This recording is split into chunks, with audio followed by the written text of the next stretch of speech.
20-yard run out.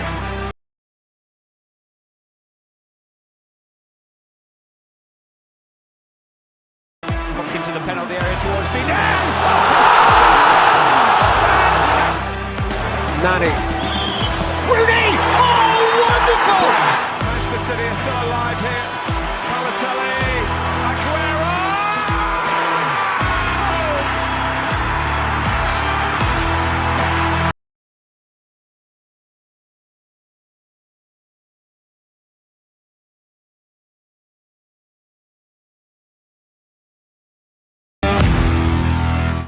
Good morning, Savva here from Football Heritage TV. Hope everybody is well. Apologies that there was no Spurs review last night. Had a few things I needed to do, but we have moved it to tomorrow night, which will be good because it will be after Spurs have played a game of football, which we haven't done for weeks and weeks and weeks. Of course, the first Spurs friendly kicking off tomorrow, and we're kicking off our pre-season tour with all our wonderful new centre-backs. This is positive. Oh, no. No, wait, no, that's wrong. Sorry, I got that completely confused. No, we're kicking off the new season with the same old centre-backs. And can I tell you what makes me laugh more than anything is the number of people, the same comments I get every year, every summer in my YouTube comments, on my Instagram, whatever it might be, the same comments over and over and over again. We just don't learn, do we? Be patient. The window's not shut yet. And Postecoglou will get the best out of Sanchez and Dyer and Davis and blah, blah, blah. We don't learn. We really don't learn. You've got people like Chris Cowling. Sorry, I'll call him out. You've got people like Chris Cowling going, oh, you know, here I am in Australia, ready to go and watch the training to see the magic that Postecoglou can get out of this squad. Okay. I like Postecoglou. I was happy when he was announced as manager. But why are we not learning? Why are we not learning that unless we get defenders in that can defend, nothing's going to change? Like, I don't get it. I really do not understand what goes through Spurs fans' mind. Yeah, in the last 24 hours, I mean, myself, Henry, even Sean, who's really positive, have been called negative. Last night, somebody said on Henry's stream that he should go down the Emirates because he was annoyed that we hadn't signed centre-backs yet. I don't know what's going on. Like, what will happen, though, is if we do sign a centre-back, and when we do, I'm hoping it's a when we do, people will go, oh, there you go, see, you panicked. Well, not really. The season, we're about to start pre-season. These people should be in the door right now. You've got Donna Cullen, apparently, and Daniel Levy and all the big wigs out in Australia. Why are we not doing deals? Why are we not doing deals? Like, why has this stopped? Why will we? Sorry, happy Monday to you all, by the way. And before we go on any further, big up Santu with a massive super chat. Thank you so much. Wow, Santu, you're too generous, my friend. Too generous. Has said, it will never happen, but I take Xavi Simons and money for Kane. Yeah, we'll get into that. Yeah, lots of rumours now that the PSG are going to come in and bid for Kane, that Xavi Simons could be part of the deal. My feeling on that is I think that Xavi Simons has got bigger fish to fry than Tottenham Hotspur. I think that he'll have a bigger club, better options. And would Harry Kane want to go to PSG? I mean, look, all of these sort of questions, we will get into it, but that's a phenomenally kind gesture. Thank you very much for that. If anyone did want to put in a super chat to ensure their message gets read out, please do. As always, smash the likes. Come on, there's 223 of you in here, 39 likes. We know the rules. Keep smashing the subscribe button. We're on our way to 7,500. Yeah, somebody's put Savva's coming in hot today. Do you know what? It's not that I'm coming in hot. Thank you, Santu, by the way. Thank you. Very, very kind. So many people in the chat, by the way. I can't possibly read everyone out. Obviously, Perchy's in the chat. Big up. Well done for your 24-hour charity stream. Perchy raised over 3,000 on the weekend. Absolute phenomenal effort from him and Steve and all the guys and girls that joined that. Big up Barry. Nick is in the chat. We got Paul Hancock in the chat. Where is he? There he is. Danny, kudos. We've got Daryl Denton. There's so many people in the chat. I literally cannot say hello to everyone, but there's so many. I just can't. Yeah, I'll probably rant and moan. I can't believe it that, like, I mean, I've just been having a WhatsApp conversation with Henry, and we can't believe how many people every single summer say the same stuff to us. Every single summer. People over the weekend tell me, oh, well, Ange needs to look at all these players. Do we? Do we need to look at Dyer again? Do we need to look at Sanchez, Tanganga, Rodon, Sessegnon? I know he's injured, but Sessegnon. Do we need to look at Ndombele to know that the guy doesn't work hard? I don't get it. And that's why when a lot of Spurs fans say things like, oh, we don't win anything. Well, stop asking for the same players. Stop asking to see the same players time and time and time again. It's just so frustrating. Look, there's been the news about. Listen, do you know what? I don't think Chris Cowling's a bad guy. When I watch him, he comes across like a really nice guy. But it's the hype. It's the kiss the backside of the club rather than actually call them out for how bad it is. And when you do call it out, you get fans going, "Oh, you're getting mad for nothing." I'm not mad. I mean, we know this was going to happen, but I was so. I mean, I wasn't positive it was going to. I was so hoping that by now we'd have some centre halves in. Yeah, the elucidated imp. I mean, that is a great name. I said, not the same old one, Savva. They're all at least a year older.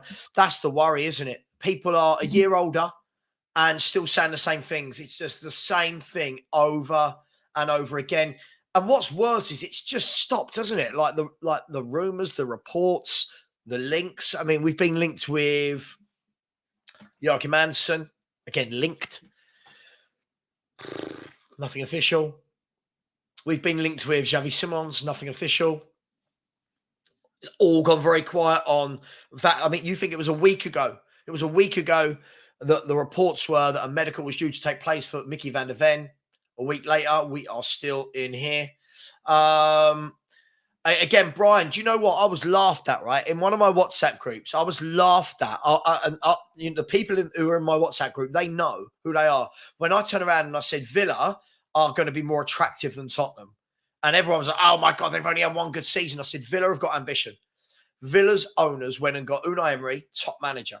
Yeah. They then started bringing in players like Pablo Torres. Pau Torres. They then started bringing in Tielemans, who's got experience. Yeah, they brought in Moreno at left back. Right, they're starting to make moves. They put in a bid for Diaby. Again, yeah, like they're looking at Felix. It's like it's absolutely spot on. It's nothing to do with people go, oh, you're not in Europe. So when we were in Europe, we didn't do any of this. And honestly, mate, this is Perchy, you will remember, right, in that WhatsApp group, I turned around and I said, you watch, these guys will sign better players than we do. These guys will go out and they will make things happen. And they will. And they have been. And they will do. But everyone just not, we'll be all right. It's only Villa. All right, Villa doing things. Villa doing some good bits. Yeah, I saw this as well, that he was close to joining RB Leipzig on loan. Again, clubs like that have got more, they're more attractive than we are. RB Leipzig, who have been, they've been a football club for about 15 years, haven't they? Or someone might tell me however many years they've been a football club for. Yeah, I mean, someone's just said, why are you so angry? I'm not angry this morning. I'm not. It's just like, we're a week down. I haven't done a show since Friday. And I really thought, okay, right, something will happen over the weekend. We'll have something to talk about. And it is what it is. Yeah, probably my fault, Ben, because I was talking about other streamers. My bad. Yeah, I know, Paul. I know. I just so fed up. Like, it's just like, you know, when you're thinking, like Brian Daigle says, big up, Brian. It's the same, different window, different season, different manager, same owners. It's like, you just want that one window where you go, yeah, we've acted properly. And the club are in overdrive, aren't they? With this Australia PR. The club are in absolute overdrive. And what will happen By the way, what will happen tomorrow? We're going to do a show at 10 a.m. and carry it right the way through to do a watch along for Tottenham versus West Ham. What will happen? Someone like Dane Scarlett will score a goal in pre-season. We'll keep a clean sheet with Davinson Sanchez playing, and people will go, "Oh, maybe this year's different." Hang on. Maybe, just maybe, Sanchez can, be really good on. And it's like, how long does that last? Like, I don't doubt that a few of these players will Postecoglou will get more out of them. But like, didn't we see this with Conte? Like, if you remember, and big up Dave Harris, Irish Hotspur, who was a massive advocate of this last summer. On every show I watched David Harris, to be fair, he never changed his stance on this. As much as I have banter with it, he never changed his stance on this. People were messaging into his show when he was having fans on the show saying, "Oh, well, look what Conte just done with Dyer and Davis and Romero." And David was going, no, Dyer and Davis, they had an uplift. That was it. They'll go back to being what they were. Then when they go back to being what they were, people go, "I can't believe we didn't sign new centre-halves." Same people that were saying, "Oh, maybe they'll be better." I'm just so frustrated. Yes, this without the swearing. Yes, stuck in a cycle. Players do badly, managers get sacked. Fans want to give the bad players a chance. They fail and repeat. Have a look, right? I'll tell you what. Have a look at Chelsea, right? Sorry, I'm really thirsty this morning. Bear with me. Have a look at Chelsea, who just had a really bad season by all accounts. And what do? They get to the window and they have a complete clear out. I think like there's someone put up there was an let me see if I can find it. Hang on. Here you go. Someone put this up yesterday that Chelsea hang on, where is it? Sorry. I'm in so many WhatsApp groups, I never know where it is. Bear with me a second. Bear with me. Hold the line, callers. Hold the line. Someone put an 11. Chelsea have just sold, right? This is what Chelsea have done this window. Mendy gone. All right, you've got to be a little bit creative with the positions. Right back was Loftus-Cheek. Koulibaly and Azpilicueta centre-halves. Baba Rahman at left back. Kovacic, Bakayoko and Kante centre-mid. Mason Mount, Kai Havertz and Pulisic up top. Can you imagine Spurs ever doing that? Can you imagine, right? So all of these players that Chelsea fans going, "Oh, he's been here too long," or "He's been here a year and he's not good enough, got to get them out." Chelsea have just gone, boom, boom, boom, see you later. Spurs fans are going, "Oh, I don't know. Give him another chance. If Ange can get the best out of..." It just... What will make me laugh as well, as I said, some players will have a decent game every now and then people will go, "Oh, see, Savva, you're wrong. You're in the mud." 23 years under these owners, people like myself, Brian Daigle, Stell, have been told, "You're in the mud. You guys are in the mud. You don't know football. You're negative." 23 years in a row, we're proved right. And it's like, this isn't about Postecoglou, by the way. I like Postecoglou. I think that we're going to see some football. But I also think we're never going to progress. I don't think we're going to win anything. I don't think we're going to challenge until we start getting rid of these people. Now, yes, we've got a month. Yeah, yes, we've got a month till the season starts. Was it 29 days, someone said, till the season starts? But that's a lot of work to do. And in the first, what's the window been open for, people? What is it now? 6 weeks the window's been open, isn't it? Someone will tell me. 6 weeks? In that time, we've got rid of Harry Winks. And who else? Who we got rid of? Harry Winks.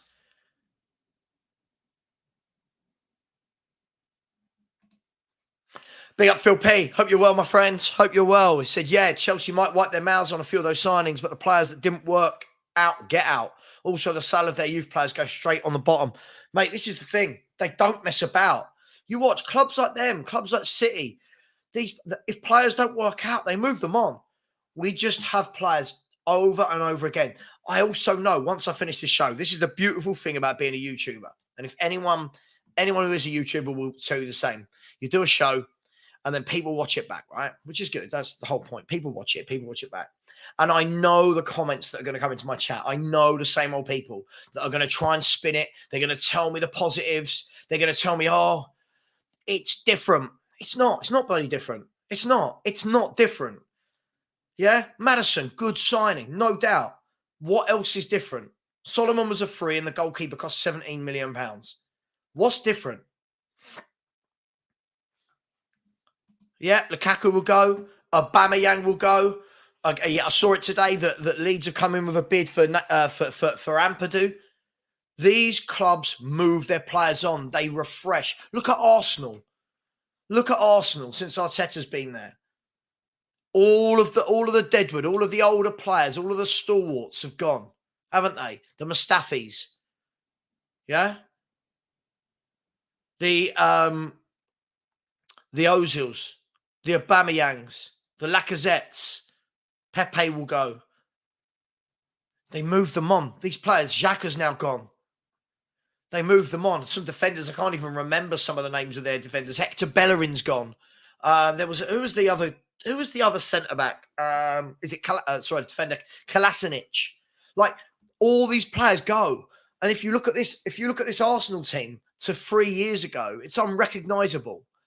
Now, I'm not an Arsenal fan. Obviously, well, people will tell me I am, and a Chelsea and City. But hey, you look at this squad compared to 3 years ago. Who's starting that was starting 3 years ago? Saka. Who else? Saka. You look at this team we've got from 3 years ago. You look who's still there. Lloris is still there. Yeah? Lloris is still there. Emerson Royal is still there. Ryan Sessegnon's still there. Davis, Dyer, Tanganga, Roden, Hojbjerg, Skip, Son, Kane, Brian Hill. Constant. Same players. Always the same players. Like, we just don't move them on. Sorry if I sound ranty today. I've just got to the stage where it's like grief, isn't it? Like, you know the stages that are coming.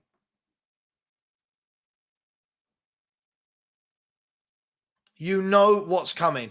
1 second, Perchy, I'll send you the link. 1 second, mate. It'll take me a second to get it over to you, but just bear with me a second. You know the stages of what's coming.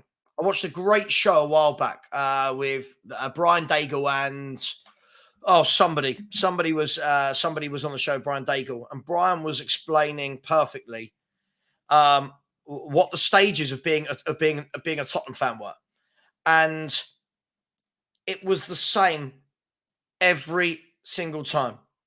It was the same every single time, and our fans will just lap it up, pretend it's different, and I just don't know where we go from it. I don't know what we do. The owners aren't going, right? They're not going. As much as we want to think they're going to go, the owners aren't going to go until they want to. Yeah, another one. Yeah, Pablo Mari. I look like Mustafi. I get told I look like everyone. Koscielny. Do you know what I mean? It's just... Lina says, Savva, Chelsea had 800 million on the pitch and couldn't do anything. So what makes you think anything would change this season? Because they've brought in a manager who gets teams playing, Lynn. They've got rid of all the deadwoods. They're bringing in young, hungry players, and they've brought in a coach that coaches teams.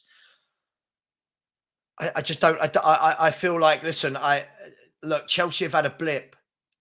Chelsea have had a blip, for sure. But this is the most decorated football club in the last 20 years. That will get it right, that are selling the deadwood, are bringing in new players. I think we're in denial when people, I'm not saying you, Lynn, but when people look at other clubs compared to ours, and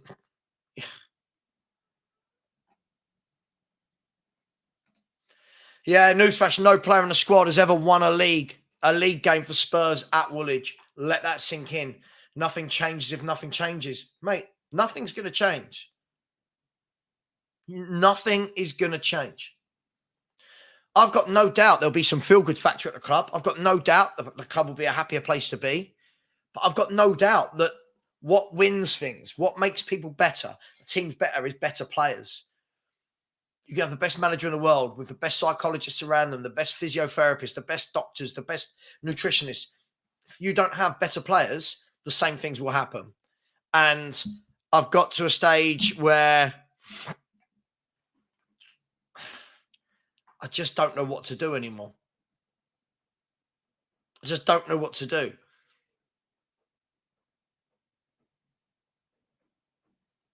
Yeah, let's go Miami. Let's go Miami. Big up, Perchy. How you doing, mate? Yeah, I'm all right, mate. I'm all right. Good. First of all, well done on... What's that, sorry? Mate, well done on the 24-hour charity stream. Thank you. No, thank you very much. Ignore the hair. The hair's a bit of a mess. But yeah, no, 24. We hit the target. We hit the 3K, which was absolutely brilliant. Plus, that doesn't even count for all the stuff on YouTube. So obviously, that is, at the end of the month is all going to go on there. So there's probably going to be another 150, 200 quid that's going to get thrown on there as well, which would be brilliant. Yeah, absolutely, absolutely. Just before I come to you, Perchy, a couple of comments caught my eye. Paul Connor, big up channel member, has said, our so-called team of superstars have done nothing over the last 23 years. Finally, time to get rid of our deadwood. Let's get in young, hungry players. 2, 3, 4 chances. Enough is enough. To be honest, Paul, you know what? People laugh at me, right? Because I say, I don't care if any of them go. Like, there's any Spurs player could be sold. Son, Kane, I don't care. Any one of them could be sold. I don't care. They've all been here so long. Nothing has changed. We're not winning things. And look, Perchy, I think for me, what's telling is the PR machine at Spurs right now is in overdrive. Oh, Like, it's pictures of everything in Australia, videos. Look, we're together. Richarlison's bang on form in pre-season, in training. This happening. Maddison's laughing. He looks really happy. Kane's smiling. We all know how this goes, don't we? We all know the story of Tottenham. Do you know what I find incredible with Tottenham, by the way? It is I think you mentioned just a moment ago, it's the cycle, isn't it? We're back to it again. People don't learn. Some people have started to learn now and going, this cycle is just a cycle. We go through it, everyone goes, we sign players early, so we get a couple of players in quickly, and everyone goes, oh my God, we're changing. It's different. It's different this year. Then we get to this stage when what we do is we seem to, when we hear that it's changing moment, it's players that we don't necessarily, not saying that we don't need them, like the likes of Maddison are great, Vicario's great, blah, blah, blah, blah, blah. But when I say what have we been needing, and we've been saying this for nearly 3 years, we've needed a proper centre-half. Yeah, big up. We needed centre-half. I just want to, I'll tell you in a second. But yeah, we've been needing centre-halves for years.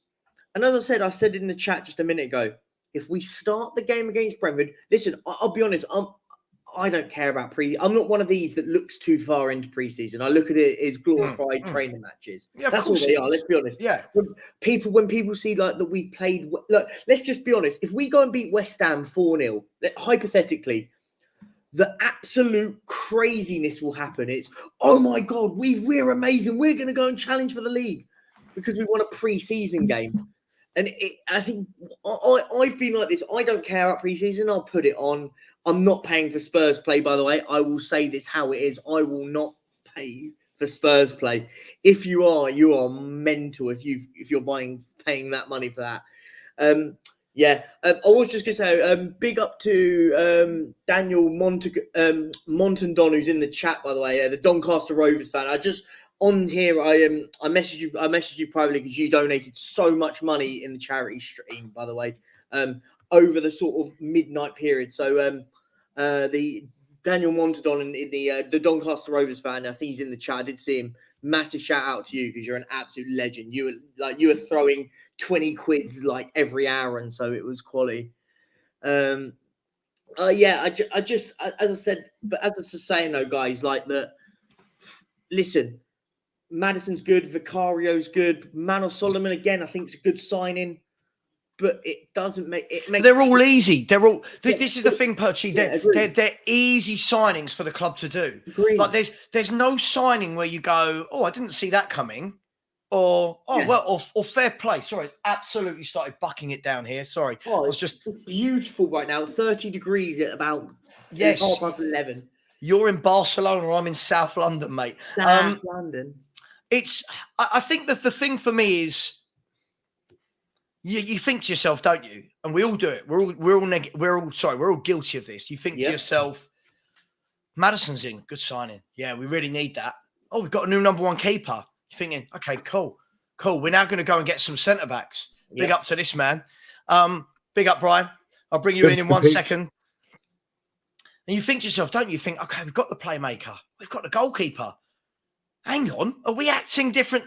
No, we're not. No, we're not. Now, I'm not saying, Perchy, guys, we won't get centre-backs. Yeah? What I am starting to think is, what centre-backs are we going to get now? Because I get the feeling that, like, someone said to me yesterday, I did a video about Joachim Andersen, right? First of all, it makes me laugh when our fans are going, he's crap. And I'm thinking, well, he's not crap, is he? He's not crap. But first of all, I'm thinking, one, he's not crap. Two, he's better than all our centre-backs. Mm-hmm. People will argue Romero. Sorry, does my shirt look really funny on this? Not really. No, okay, sorry, it's just my camera day. And three, you think to yourself, this has got Spurs written all over it, isn't it? We've gone to Leverkusen. They've asked for some actual money instead of monopoly money. Daniel Levy's absolutely crapped himself. Van der Ven, we thought we could probably get for 20 million euros, and they've gone, hang on, no, we want 30, 35 or whatever it is. And Daniel Levy's gone, oh no, that's too expensive. Aston Villa just go, there's 32 million euros for Pau Torres. There you go. What do you want, Villarreal? You want 35? Bang, there you go. Mad, isn't it? Right?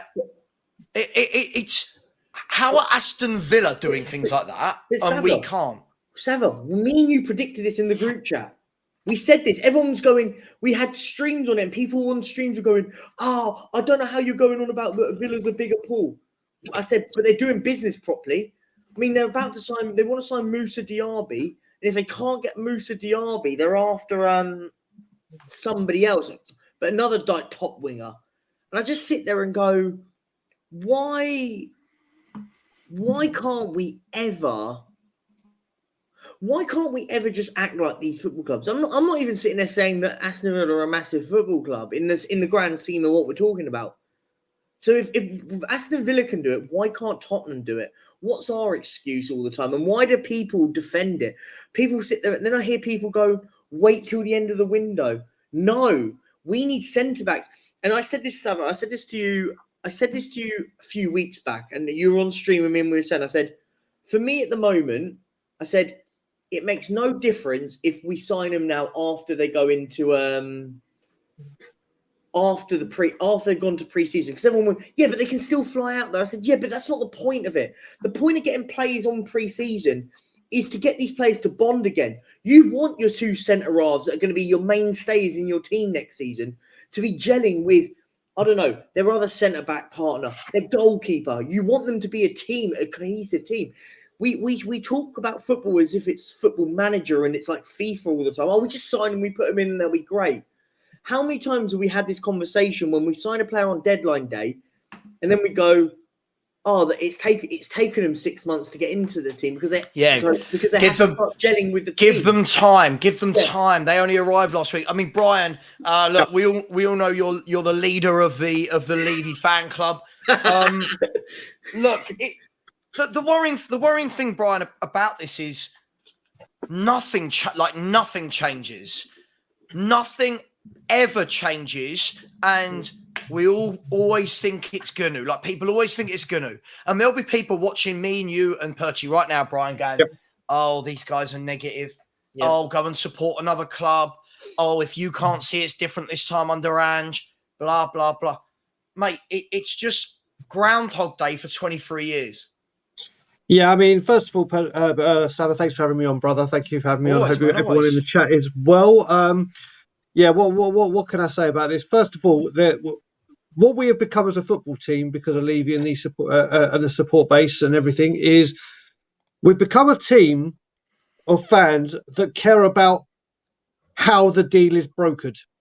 Man, Oh my God, how many installments? When is it getting paid? How much? Back in the day where we signed Van der Vaarts, the Klinsmans, the Ndombeles, the Bales, the this.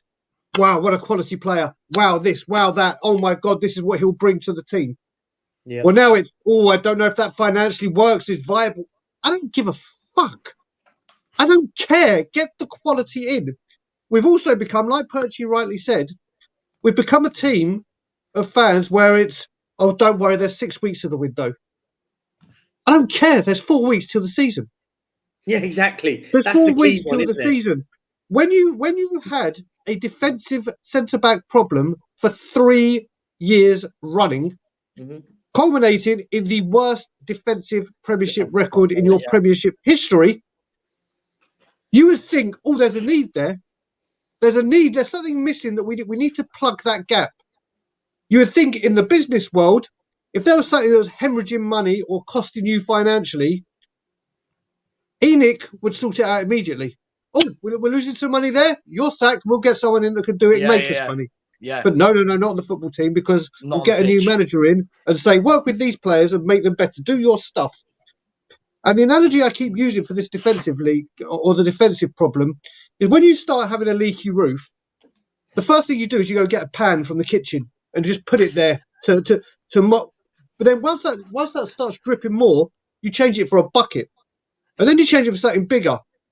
Well, what you really should do is get a fucking roofer in to fix the leak so you don't need your fucking utensils. But oh no. I'll tell you what, Brian, I love your anger, but if you could stop swearing so I can actually make some money on this show, that would be amazing. Sorry, I've been away for a bit. And I am raging because obviously you have the social media people that think everything. You have the social media. Like you were saying, I was watching Henry's show and the stuff that was being said, and you see it. And there's people now that just go on and say all this. Oh, it doesn't matter. There's 6 weeks of the window. Oh, don't worry that this is going to change. Oh, don't worry that, mate. People like myself, Stel, you, everyone say this every single season. Every single season. The only thing that's changed in the last 2 seasons is we brought 3 players in early. That's it. Rather than wait until the end, we brought 3 players in early. We did that last year, and everyone was getting all excited. Correct. And we did, and we signed Perisic early. We signed Richarlison early. Basuma early, and everyone was going, "Oh my God, we're going to have an amazing window." And then spent about 6 weeks trying to sign Jed Spence, who no one wanted. Yes, we just say one thing. Just say one thing. I'm going to read this out to one person, and his name is Garage Classics. Who I know who you are, Garage Classics. I know who you are, so you've been clocked. You mentioned here, remember when Brian said he was going to do a video addressing the Bob Spur issue? Wait, I did. So go sort your trolls out. Go sort your life out. Go back and watch the videos, because you always pipe up and comment your negative stuff and troll on Twitter whenever you see me on YouTube. So before you do it, go have a look before you start talking absolute nonsense. I'll also mention the guy that you accused me of being my burner has just posted a picture when he's in Australia with the Spurs squad. Now, correct me if I'm wrong. I'm speaking from my bedroom, which is London, England. Good one, Garage Classic. Good one. Keep up the great work. On a more positive note, don't worry about it. On a more positive note, people, or a negative, guys and girls, the likes on this show are like Spurs in a transfer window. There are 498 people in the chat at 10:37 a.m. and there are only 111 likes. Now, I'm not the best at maths, but I feel that's like just over 20% of people. About a quarter. Right. Smash the likes, people. Come on. It is nice and easy to do. Also, if you haven't subscribed, please do. We're chasing down the 7,500 mark. Let's get there as quickly as we can. I think one of the key things for me, guys, is this, right? As I said, it's like the stages of grief, right? We've all had grief in one way or another, whether it's grief from afar, grief that's close to home, whether it's losing people, losing job, any type of grief, we've all had it, right? With Spurs, I feel that we are that, right? And what I mean by that is what will happen is we will batter someone in pre-season. We'll give someone a pasting because we've got Maddison, we've got Kane, we've got Son, you've got Richarlison, right? We've got people who will score goals. Then people will go, oh, I don't know, this manager, I tell you what, I reckon he can get something out of Sanchez. I reckon if right, this is the problem that will happen. Yeah. And then when we start losing games, people will go, oh, manager wasn't backed. Like, I feel like there's no consistency. Some people have been saying the same thing for years. Other people just want to go with this wave of emotions of it's going to be brilliant. Oh, it's rubbish. It's going to be brilliant. It's rubbish. We know what it's going to be. I think we're going to be, I don't know what you think. I think we're going to be a very good team to watch. I do. I think Postecoglou will get us pressing. I think we'll be good to watch. I also think we'll be leaky at the back. Yeah. And for me, great. Half of what I wanted is to watch better football. But what does it all mean if we don't sort the back four out, Perchy? What's it for? What are we doing? What it means is we're going to be exactly in the same place as last season. We might just score a few more goals. And listen, and we may or may not, depending on the Harry Kane situation. I think that's the other one that's thrown up in the air. I know we always seem to talk about it. We ain't talking about it, but we have to because it's still up in the air. I think even with Postecoglou's comments, tell me that when I hear people say, "Oh no, it's just paper talk," well, Postecoglou's comments tell me it's not just paper talk.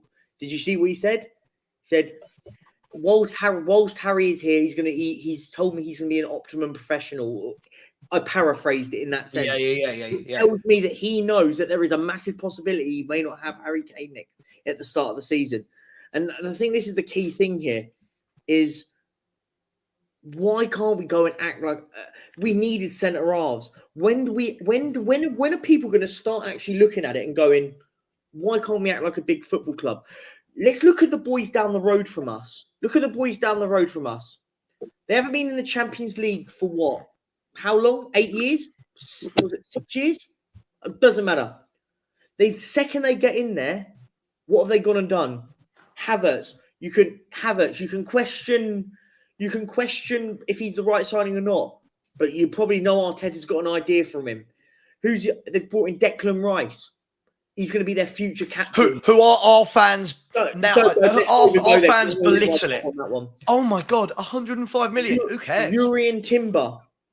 What? I mean, I'm not being funny.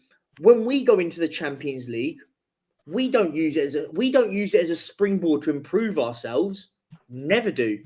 And this is what amazes me. And I hear this quote every single time, Sav, and Brian, you'll attest to this as well. Yep. Getting to the Champions League gets you better players. No, it doesn't. Name me one player we got that was better than anyone else by an elite level that we got when we were in the Champions League. No one can name me one player. I mean, it's insane, and it frustrates me it genuinely frustrates me to the point now where I'm just like, I've taken too many of the brass rings. I've taken too much on the hope. I don't care. I'll be honest. I'll say it now. I don't care. I think we will probably get centre halves. Listen, I think we'll probably end up getting Van der Ven, but we're going to be getting him 4 weeks too late. And for me, that's the biggest problem. And I said this to I was on Tommy's show last week and stuff, and we were having this conversation. I said, it's not necessarily. It's the problem about getting them in time. I have no problem. I think we will go and get centre halves. I think if we don't, by the way, anyone justifying buying any tickets to go in them is still out of their mind, barmy, because we have needed defenders for a very, very long time, and it slaps of the same crap again and again, but no one learns. We see all the videos. Oh, they're all happy together. Mm. So yeah, I think the key thing here for me is, I mean, look, as I said, Brian, one of the things I started talking about at the beginning of the season was it's not just now that we're not just chasing the Man Cities, the Arsenals, the Uniteds and the Liverpools now, and Chelsea. You've now got Brighton, who are who are consistently having good seasons now, consistently doing the right things in the transfer market. You've got Aston Villa, whose owners clearly are implementing something there. But our fans, time and time again, we just dismiss that. Now, I'm not saying Aston Villa are going to be amazing immediately. but you can see what they're starting to do. And how long have their owners been there? How long have Aston Villa's owners been there, Brian, compared to our owners? No one's been compared to our owners. No owners at a club have been anywhere. But you got to look at you got to look at this. Pau Torres was Unai Emery's number one target. He got him. Simple as ready for pre-season. Yeah, there may be some negotiations. Arsenal, but yeah, they may have been a look out for defenders. And Timber, I'm hearing they're going to use as a right back as opposed to a centre back. Number one target. Yeah.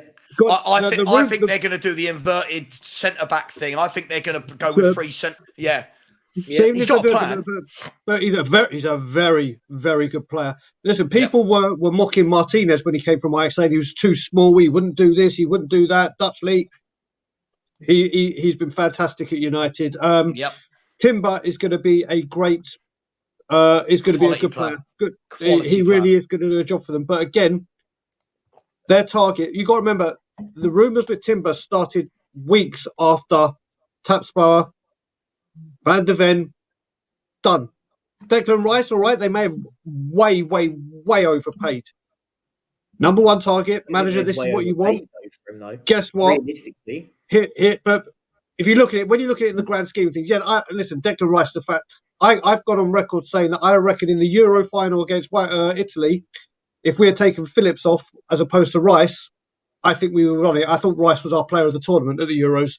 I thought it was absolutely sensational. But these teams are getting their players in straight away. And we're getting to the point now where you look at this, how can this defence not be looked into? And the very thought, I mean, if Clement Longap ends back up this club, then it just shows that everything we're trying to do is all in vain. Because the way you sort out your defence is you bring back the person that was the stopgap for the defence this summer and who was accountable and played a big part in our worst defensive record. So the way you improve your defence is bring him back. It's mad, isn't it? So that's the logic we have. Brian, you know what's amazing? When we look at like Aston Villa, they're linked with João Felix. Like they're heavily linked to be the favourites to bring in João Felix, whether that's on loan or to sign him permanently. This is the fourth highest transferred player in the world. When he went from Benfica to Atletico Madrid. And yes, you can argue that it hasn't necessarily worked massively out at Atletico Madrid, but when we talk about Tottenham, we can't even get a 22-year-old Dutch centre-half over the line from a team that finished 8th in the Bundesliga. Perchy, what we do, though, straight away, after my video yesterday morning, what I started seeing from Spurs fans was the usual, we're in denial. Like it's like they're all in a counselling meeting and can't admit what's wrong with them. I mean that in the nicest possible way, right? They literally people going, honestly, I could show you. Perchy, I do send you screenshots of some of the crazy things people send me. No, it's madness, I know. Yesterday was, but I agree with Levy. I wouldn't pay more than 25 million euros for Van de Ven anyway. It's not your money. And it's like to Brian's point earlier, when did football fans start talking like this? Oh, wow, the rain has suddenly turned to, you've chucked me your Barcelona sunshine. Thank you. It's all cloudy here. Look, this is all part of it. Swapped. But, sorry, what was I saying? Yeah, we've got fans now that are worried, as Brian said, about structures of deals. It's mad, isn't it? Oh, I wouldn't pay 30 million euros. Why? Surely if that is who Postecoglou wants, we're not talking about £100 million signing here. We're talking about 30 million. 30 million is what I've seen Bournemouth linked with 30 million pound players. Bournemouth. So the stadium's got about 18,000 people. Like, it's mental.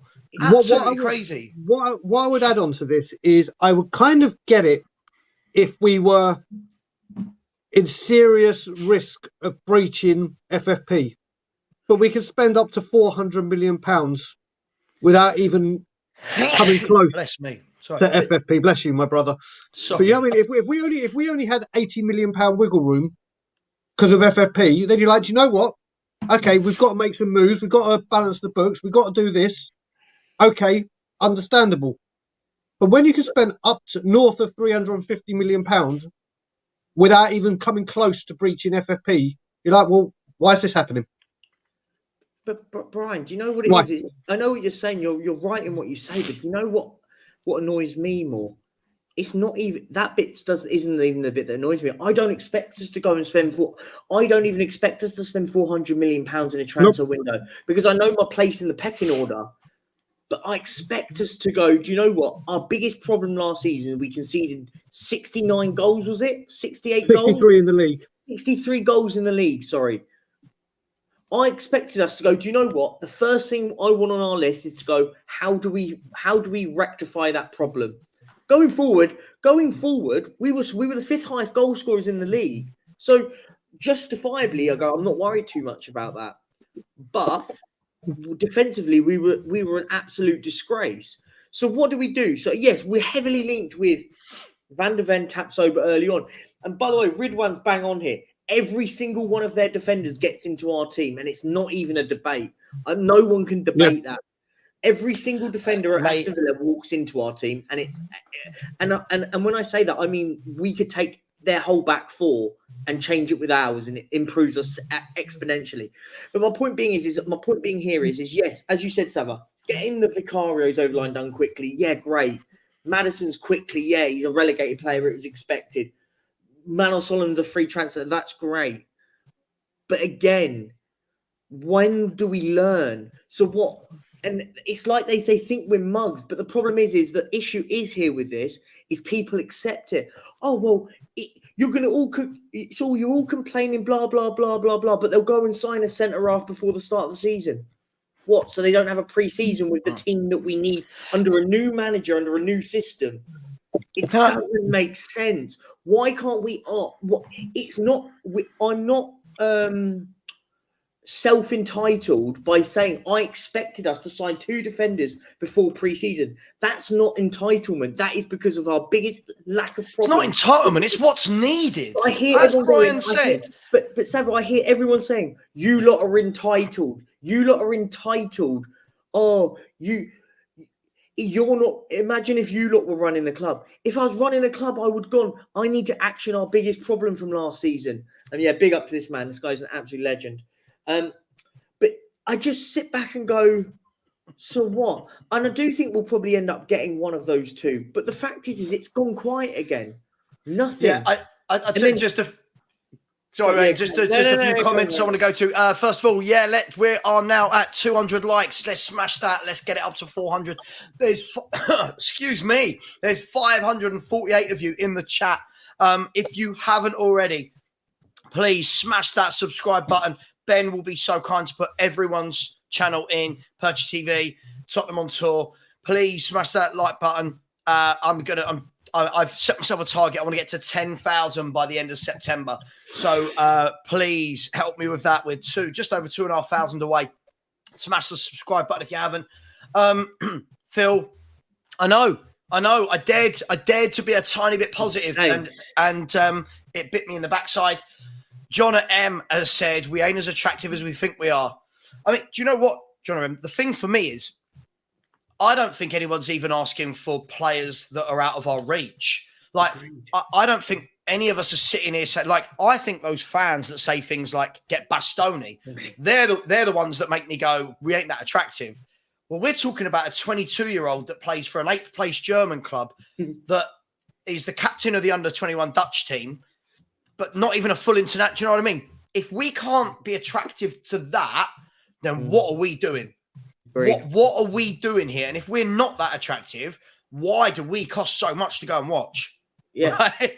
Like, if we're not attractive enough to recruit Tapsoba and Van der Ven, if we can't get Pau Torres above Aston Villa, something is very, very wrong. So I hear what you're saying. I agree with you, but I don't think anyone on this panel is asking for unrealistic players. I'm not, when people go, oh, just go and get Laporte. I'm not asking for Laporte. I'm not asking for Laporte. That's crazy. Yeah. But again, I look at like Brighton made like 3 signings before the window even opened. Yep. They identified some of their targets, went and got them. Spurs fans go, oh, but they're, Milner, oh, Dahoud, oh, Yao Pedro, oh. It's like, haven't we learnt by now that Brighton don't do bad signing. Like, haven't we learned that Brighton do their homework? And we put. Savage, sorry, I'm ranting. Hang on, let me go. Let me go. I'm wound up. I won't swear, but I'm wound up. It just cracks me up. Every other signing, and this is what Henry WhatsApped me this morning. Say, yeah. Every signing another club makes, our fans find a reason why it's not a good signing. Yeah. Right. Our fans find a reason. Oh, I don't want him. I wouldn't want that. Blah blah blah. But yet, we can't even make those signings. Like, I don't care if Arsenal spent 105 million.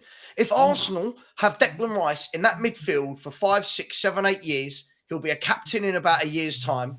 He'll play every game. You know he's going to play every game. He's going to be the number one choice on the team sheet. Why do fans care if a club paid 105 million? Why do we care? But that's us. That's where we are as a fan base. We are celebrating other teams' failures because of our own. It's madness. Oh, sorry. No, that's fine. There's 2 points I wanted to make on you. It's funny, isn't it? Because I hear fans on our fan base go, why are you going on about it? The window's not even open. Yet we see clubs go and sign players before transfer windows have opened yet. They haven't officially opened, but they've already made these deals. I hear one, stop complaining. The window's not even open. So why can everyone else seem to go and get business in? The next one was what you said about Declan Rice. It's funny, isn't it? Because if we'd signed Declan Rice for 100 million quid, our fans would have had an absolute wet dream for weeks about it, going, oh my God, we've got the best centre midfielder in the world. And it's mad, isn't it? Like, it is. And you said it's just about point scoring. Do you know what? We have literally been that, though. It's just about point scoring on social media. It's incredible. Since when did anyone care about how much a transfer was? Listen, so in the same breath, if I'm not saying it's going to happen, by the way, because we're knowing it. Of course we're not. So if Spurs went and paid £250 million right now for Kylian Mbappe, is everyone going to start going, oh my God, why are we being crazy? We just spent £250 million on Mbappe. Mate, which one is it? Which one is it?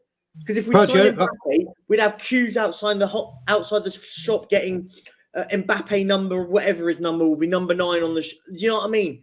You can't have it both ways. Perchy, I just want to flip that on the other side, and it shows what Savva was saying about people like us not caring about what player comes in. I am telling you right now, I would have loved it if we'd signed James Milner. I'd have absolutely loved it. If he had come in, you're getting a player who everyone talks about his fitness records are off the charts, completely dependable, multiple positions, knows this league inside out, has won major trophies at certain clubs, comes in, knows the whole setup of the Premier League, slots right in, knows that he won't be a first teamer, comes in and always does a job. Always does a job. I don't care about his age.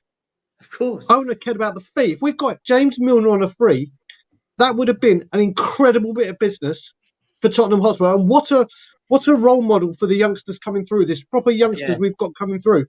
He would have done absolute wonders at multiple positions. But that's what we need. Experience, people that get the job done.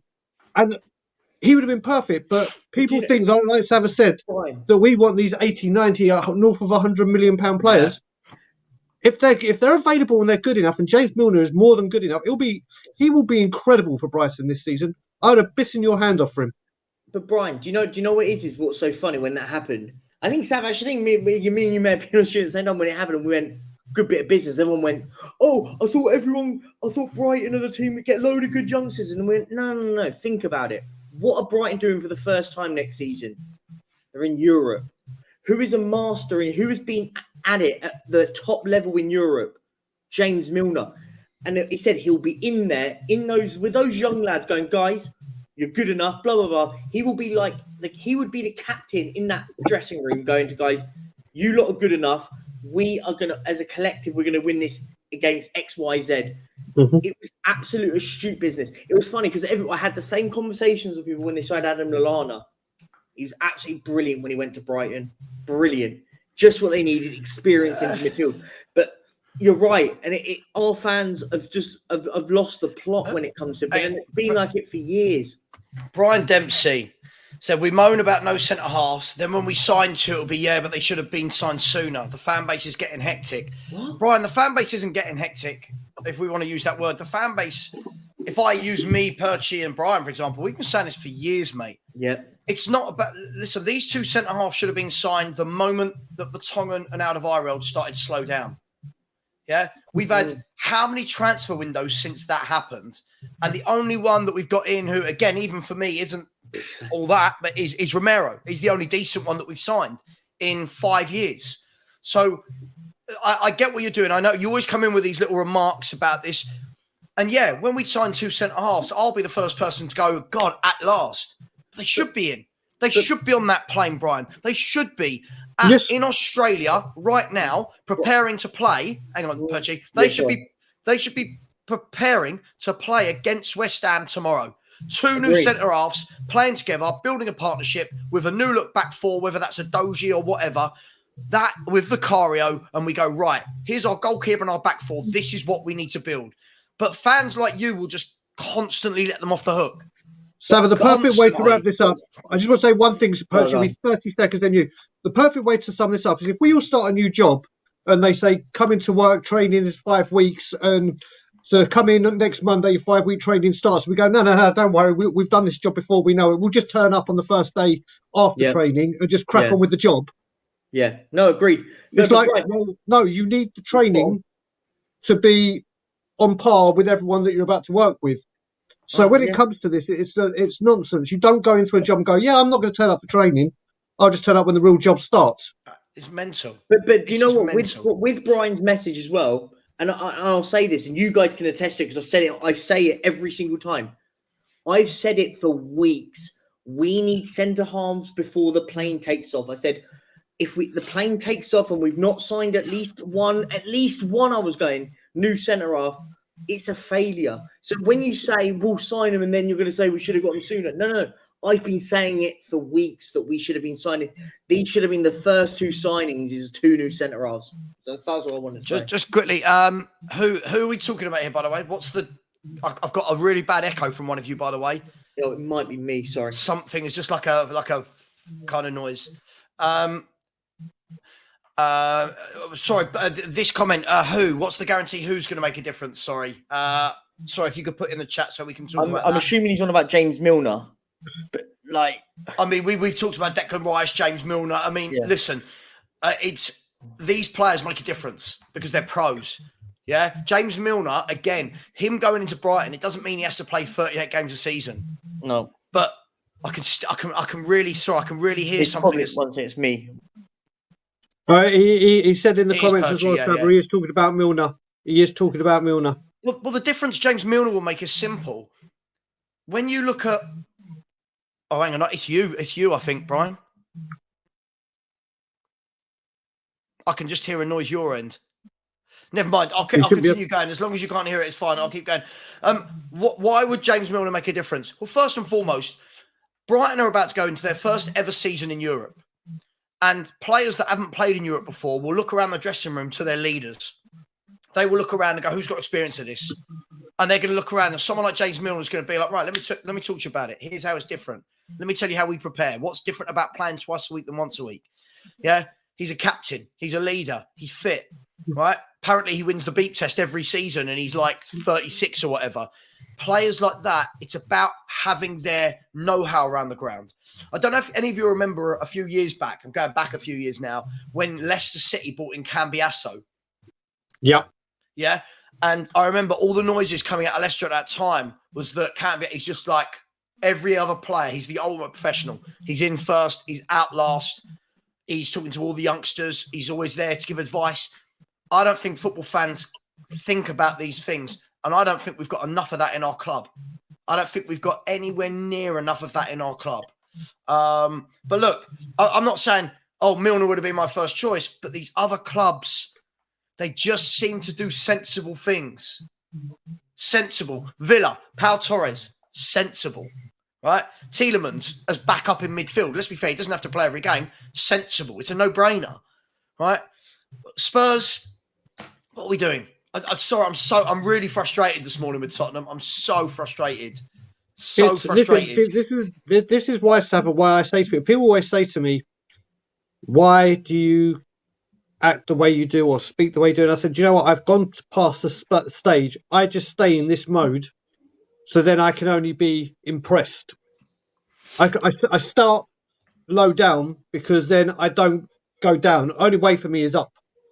Whereas other people go, yeah, like this is the season. I think I'm going to give them the chance. And then, like you said, you're a bit optimistic, and then now you're back down to where you were. I cancel that little flight upwards to a bit of positivity and a bit of enthusiasm because I know how this record plays. Yeah, I know where we go here. Yeah. Do you know what? I said last season when it came to predicting the scores, when I go on We Are Tottenham TV or other channels, and they're like, "What do you predict the score to be?" I'm done with being one of these people that go, "Oh, we're going to win. There's never a better time to play this team. We're stronger. Look at this. Look at that." I can't do it anymore. What is the point of going, yeah, we're going to win 3-1. It's the best time to play them. Yes. And then you lose 2-0 or 6-1 against Newcastle. We had it all last season. We had it all last season. I refuse to go. I'm not saying every game we're winning every game. I won't even say we're drawing every game. I will say what I think because I refuse now to keep saying, oh, yeah, this is going to happen because we're better, we're bigger, we're this, we're that. They're on a bad run of form. No. Why give yourself that hope, that optimism? Just to have it dashed from you. We're doing it again, but this is what we do. We're doing Here it again. Here we go again. Like, we had this on the chat. I've seen 4 years of this guy, and apparently fans now from somewhere of this knowledge that he's going to be one of our best players. Just seen a comment which I wanted to address. Now I've lost it. Where is it? It was from someone. I think it was from someone called Ben.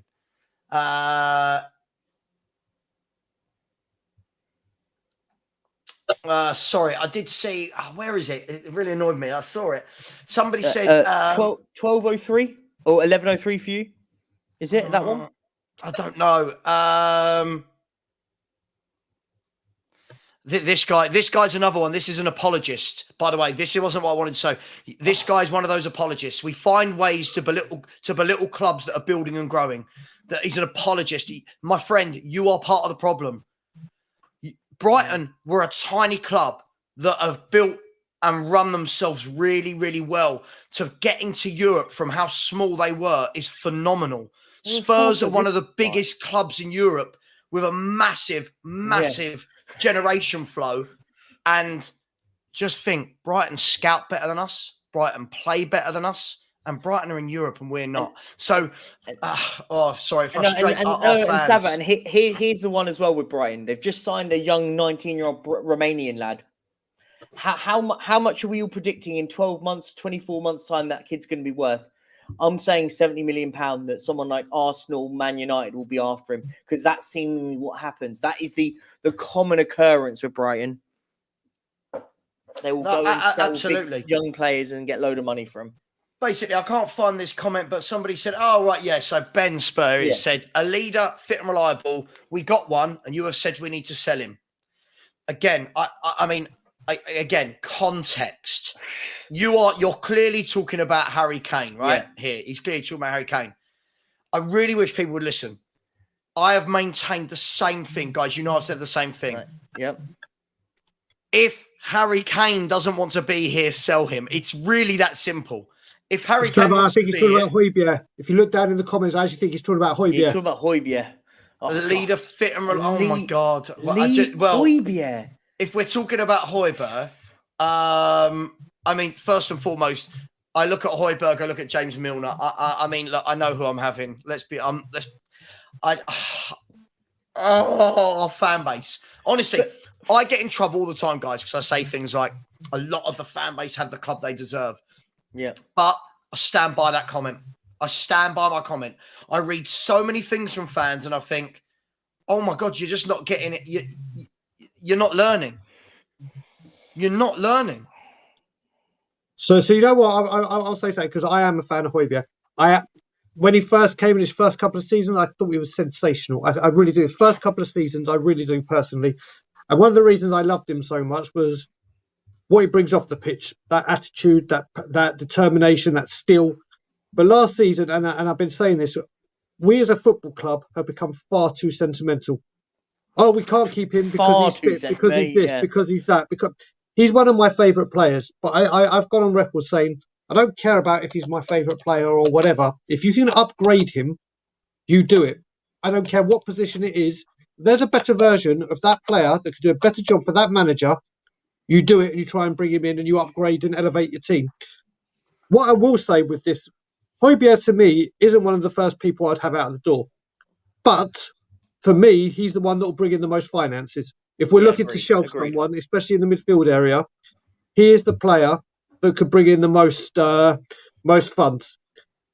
But here we go. We still can't get this done. We still can't get this done. For me, he's not first out the door. I think we all know who the culprits are that people want out first out the door. But we saw, even going on tour, these players have gone out to Australia. I think we can get better. I know we can get better than Hojbjerg. But even this deal is taking its time. And then if we get this money, there's no excuse why we don't go get the defender in immediately. But it's all draining out. So to in response to Ben, I think he's a good player, but he's upgradable. And he wouldn't be the one I'd have out the door first, but I can understand why he will be. Do you know what? Just quickly, remind me, we're still talking about Hojbjerg, but big up Strasbourg Steve said Hojbjerg linked with Bayern. Stop it. Also, Barry and Baxter has said Perchi and Big Daigle. Dyer out. Thank you so much for the super chats, people. If you do want to guarantee to get your comment read out, please put in a super chat. Please like the show. We are currently sitting on 246 likes. And please keep subscribing. We've had 5 or 6 throughout the show. Let's get another 15 or 20 before the show finishes in just under an hour's time. People always say things to me like, oh, you only read out negative comments. No, I bring up lots of comments. Yeah. And the problem is I will always read out comments from people because I'm a YouTuber. And if I don't read out people's comments, then what am I doing? I might as well just be sitting in a room. I might as well be sitting in a Zoom call with Brian and Perchi discussing football, right? Yeah. I like to be inclusive. Ben has said, I agree with you, Brian, but the logic I'm hearing of bringing Milner in is exactly what Hojbjerg offers. It's absolutely not. James Milner has won the league, the Champions League, can play in multiple positions, FA Cups, League Cups, has played for the biggest clubs in the country, Man City, Liverpool. I played for England. He's a leader. He's the ultimate professional. I do not see at all that he offers what Hojbjerg offers. Continuing the theme of Hojbjerg, I don't hate Hojbjerg, right? But he's another one. We do this with every player. If Spurs fans had their way, we do this with every player. Oh, I don't get the Hojbjerg hate. It's not hate. I just don't rate him. You're allowed to not rate a player without hating them. Oh, I don't get the Skip hate. Oh, Ndombele could come good. Lo Celso would look good under Ange. We talk ourselves into having all the same players that have failed over and over and over again. Right? That's great. But then don't ask for more. Don't want better. If you want to see what's failed over and over again, don't ask for better. Don't pretend you want European football. Don't pretend you want to win trophies. If you are constantly, like the comments in the chat from people going, Ndombele will be our best player. On what evidence? Based on what? I say everything. Yeah. I mean, and this is the thing is if we're going to talk about Ndombele, I will completely open the can of worms. Screw it. Let's do it. I said it on my charity show. I've said it. It's funny, isn't it? Yes. Ndombele is going to turn good. Well, why? History would tell you it won't work. Didn't he? Everyone then says, "Oh, but we had negative managers. We went to Napoli and he couldn't even get a game. He played one game, started and played 90 minutes once." Mm-hmm. So Spalletti this is it. Didn't want him. It's heart and hope. That's what it is. It's not. I think a lot of football fans talk with heart, which is great. But when facts are presented, it's I know, but like, but Sav, what it is I've noticed it, and I've noticed it massively. What it's becoming, it's not necessarily about the player; it's about the transfer fee. Have you noticed? It always seems to be that they might come good because we paid a massive wad of money for them. Doesn't happen at other clubs. We use Chelsea as an example. You did earlier on in the stream. Koulibaly's coming for one season, absolutely terrible. You're out the door. They lost loads of money on him, but didn't work. We'll sort that out down the line. But if he's not going to work, you're out. we have players that stay here, consistently drop terrible performances every season, and then fans at this time of the year go, well, there's a new manager, let's give him a go. And then as what Brian said earlier was, and then what do we do? Then everyone goes, oh, well, it's the manager's fault for not turning it with these players. What? It's just the cycle, isn't it? It's the Tottenham wheel.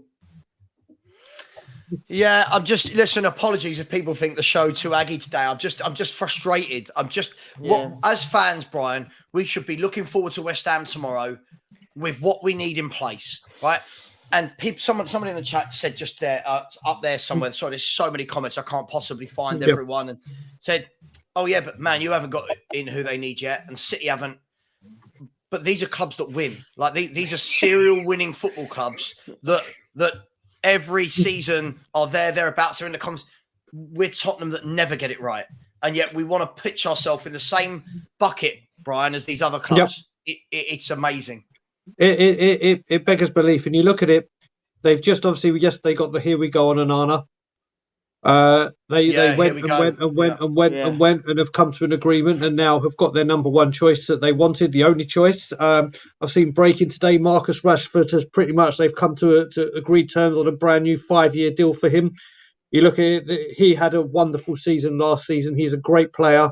His contract was running down. He's already on huge money. But what have they done? They've gone and got that deal done. Let's not talk about where we stand with our homegrown, one of our own striker that we're still waiting to see get done. But this is what you got to remember. What happens is, as you said, Savva, us three and other people like Stel, Danny Kiriakou, Ben Kaufman, and various. I'm not going to start listing all the names. We'll be here for ages. Have said this message the whole time, and I've never changed, and I won't change. When the club do good, I'll say the club do good. But when you keep seeing the same thing happen over and over again, and every single time, like I said in one of the comments before that I said before, and you wouldn't say the swear word, same different window, same different season, same different manager, same owners. It always happens. That leads me on nicely to this. This is, again, this guy, he makes me laugh. On what evidence do we have we're going to be as bad as last season when we're changing the style of play? Now, when I look at this comment, right, I've already said I believe we will play better football. I believe that we will be a good team to watch for some games. I think there will be other games where we're opened up like a can of worms. But the problem is, and this is what I don't understand, if you don't plug the gaps, if you do not buy better defenders, we will still leak goals. Yes, we can be better to watch. Yes, we all want to see that. But being better to watch doesn't mean you stop conceding goals with bad defenders. And just before we answer that, boys, Chelsea have always got rid of their players before all of this Saudi stuff. Let's not pretend that Chelsea have only done it this season. Chelsea, City, Liverpool, Man United, they are not scared to let players go. Yeah, agreed. These clubs see some of the best players in the world come into their clubs and go, and their fans don't bat an eyelid. Our fan base will cry if Harry Kane goes. We will cry and cry. If Son was to go, people would lose their mind.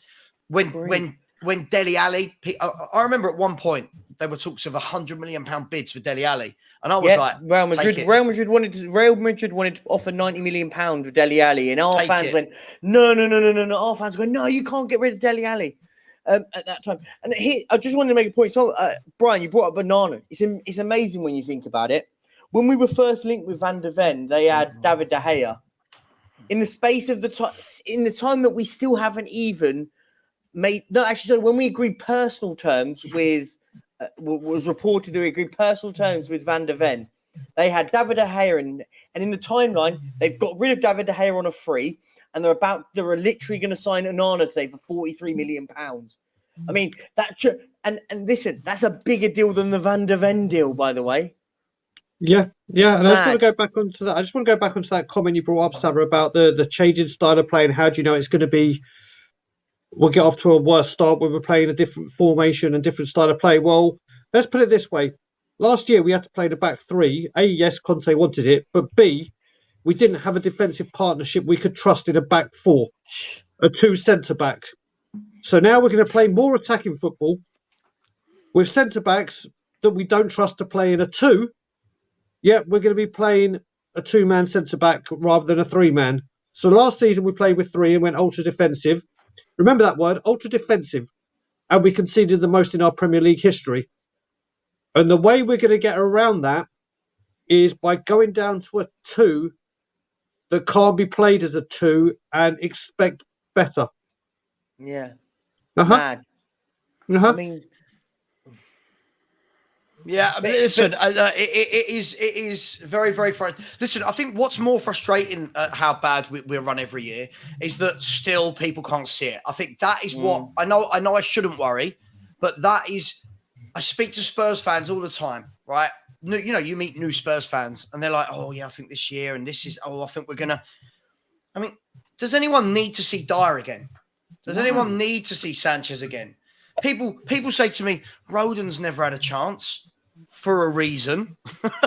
there's a reason Joe Rodon doesn't get a chance and shouldn't be in our back four. But people want to give him a try. I heard this giving Joe Rodon a go again. Why? He was crap when he came in. He's still crap. He couldn't even get a game in France. He was sat on the bench. You can list him. Eric Dyer has consistently been terrible for the last year and a half, 2 years. Yet fans go, oh, but it might be different. Why? Based on what? We seem to be the only club that do this. No other club does it. They action it. You look at, we just said about Man City. Man City are getting rid of Riyad Mahrez. Riyad Mahrez, by the way, to Saudi Arabia. Make that make sense. Whilst we're sat there going, oh, well, let's give Ndombele a chance. What? But these clubs, they freshen up. As I said earlier, when I think what was telling, I don't know if it was you, it might have been you, Brian, that sent it to me, or someone sent it to me. I don't know who. I get a million messages. Do you get that, right? Because you YouTube, you get a million messages from people on Instagram, YouTube, WhatsApp, whatever, like all the time of Spurs news and stuff. And it was it's raining again. Jesus Christ, what's going on? And it's bright here again. It's classic. Oh, stop lying, you. And it showed from, what was it, 2 years ago or 3 years ago, Chelsea versus Spurs. And it showed the 20-man squads for both. Chelsea only had two players. Reece James, Ben Chilwell were the only 2 that were left from that squad. And you looked at Spurs and it was like, they're all still there. They're all still there. But then you get people going, oh, well, let Ange have a look at them in pre-season. Oh, my God. What? Like, surely the moment Ange Postecoglou comes in, and what we've got to remember as well, guys, these people are football people. These managers and scouts and their teams, they live, breathe, eat, drink, sleep football. They'll know who's good for Spurs and who's not. They'll have watched us. We don't need to see Eric Dyer for another pre-season tour to know that he's not good enough. I genuinely don't know what to say anymore. I look at Arsenal, as I said earlier, look at their team from 3 years ago to look at it now. Only Bukayo Saka and maybe Martinelli, who was probably 16, 17 at the time, right? And Saka would have been 18 at the time. They've changed their goalkeeper, the entire back four, all of their midfield, and only Saka remains from the forward line. Chelsea, keep rotating it out. Look at Man United. How many Man United players are going to be left after this summer finishes? McTominay will go. Fred will go. They'll probably. It looks like Maguire's on his way out. Right? They constant. Man City every year. Oh, they won't be as good this year. They've lost Mahrez and Gundogan and blah blah. Every year. I'm just so frustrated as a Spurs fan. Don't hear the most Tottenham headline I've just read right now? Here we go. The Mickey van der Ven deal was there to be confirmed. Personal terms were done. Tottenham mulled over the details and discussed lowering the fee slightly last week. Talks still ongoing. He is in demand elsewhere too. And we know where that will be. He'll end up at Liverpool. I'm putting it out there. And when everyone that was telling me that he's the cheaper option always lot. Oh God, here we go. We are Liverpool's bitch. This is Luis Diaz all over again. This is Luis Diaz all over again. This is what we've become. And Savva, you raised a good or Perch when you mentioned Mahrez. I was having a conversation with someone. I can't remember who it was, and they made a really, really good point. Other teams, like these big teams, bring in these players, regardless of their fees. They stay at these clubs. Let's just use Mahrez. Let's just use Mahrez right now. They bought him for what, 50 mil? He cost Leicester $500,000, and my brother Wayne Holland is in the chat, so he'll know the fee that Leicester bought him for. I think it was $500,000 they bought him for. They sold him for 50 million. He goes to Manchester City. He wins what he does with them, and then they're wanted out. Man City don't care about the money they get back. Yes, they want some kind of fee, but it's not like, right, okay, he's done this, we want 100 million. It's like, do you know what? You've been with us for 6, 7, 8 years. You've won, helped us win multiple premierships, the Champions League, multiple FA Cups. Off you go. With our blessing, off you go. You've done what we needed. We made the outlay for you to win titles and bring glory and success to this team. You've done it. Off you go. Or even someone like Bernardo Silva, or someone getting to the end of their career, you want your move away? Off you go. We won't stand in your way. Like Leicester did with Kasper Schmeichel. You want to play in Europe? Okay, you gave us 9 years incredible service. Off you go. Whereas here at Tottenham Hotspur, what we try and do, if we try and find the star that we think could do really, really well so we could sell them for a huge profit. But other teams go around and bring in players like Liverpool.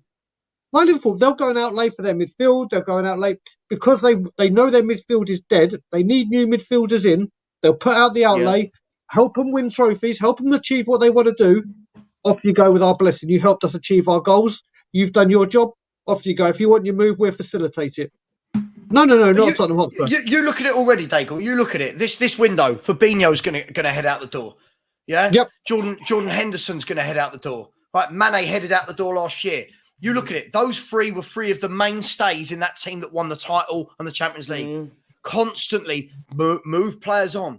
Move Spurs fans. Oh, my God. If Kane goes, we're getting relegated. But it's like, I'm probably Kane's the wrong example, but oh my God, you can't let Hojbjerg go. What do you mean we want to sell Sessegnon? It's like, oh my God, like just, oh my God, why can't we? I don't know. I'm just so frustrated. I'm sorry, boys. I'll apologize for today. I'm so frustrated. But it's mad, isn't it? Because we're so starved of anything at this football club. No other football club acts like this. And Raf, when you say that, they got rid of Salah and De Bruyne, they didn't do too bad after, did they? They went and brought in other players and went and won stuff like, listen, we can pick it's amazing that people pick individual cases to use it against teams like Chelsea. Yeah, let's be honest, Chelsea have done that. They've got rid of odd players here and there. They didn't bring bad ones in though, did they? Do you know what I mean? Like, Chelsea fans haven't sat there going every year going, let's give Bakayoko a go this time. Maybe it will change. They've been saying they wanted him out for years. Do you know what I mean? It's mad. He doesn't even play for me now. They've released him now, but it's madness. Like, it's just such a, Yeah. I mean, Casti, I get it. You trust the coaches you pay to make these decisions who shouldn't get chances. I get it, but the problem is, Casti, if you look at the last 5 years, how many managers have we had? And it's the same players. It's like, are we literally just going to keep going around in this vicious cycle? What happens when Postecoglou, hopefully he's here for years. What happens if this time next year, Postecoglou's moved on? Let's say he's poached by a bigger club or he's sacked, whatever. New manager comes in. Let's say all of this is made up, by the way. Eddie Howe comes in. What are we going to do? Oh, Eddie Howe's a great coach. Let him see what he can do with Ndombele in his 6th season at Spurs. Like, why are we not ruthless? Why are we ruthless with Spurs Play TV, the NFL, the club shop, the concert? Why are we ruthless with all these things? Ruthless with ticket prices. When it comes to players, constantly, let's just see them again. I've got some super chats that I need to read out. Thank you very much, people with the super chats. It is always appreciated. God, YouTube's really slow for me today. Jake B, thank you so much. Has just put in a donation. Thank you very much. Much appreciated. Just a girl who loves Spurs. Big up. Great time streaming with you on Perchy's show at the weekend. 3 words: small club mentality. Bang on the money. You're not wrong. Q7, big up. Channel member said, smile, please, lads. I do get the frustration, though, as I genuinely feel we're 2 decent centre-backs away from having a good squad for the season to make it happen. I'll tell you what, Q7, I think that is more than anything probably where my frustration comes from.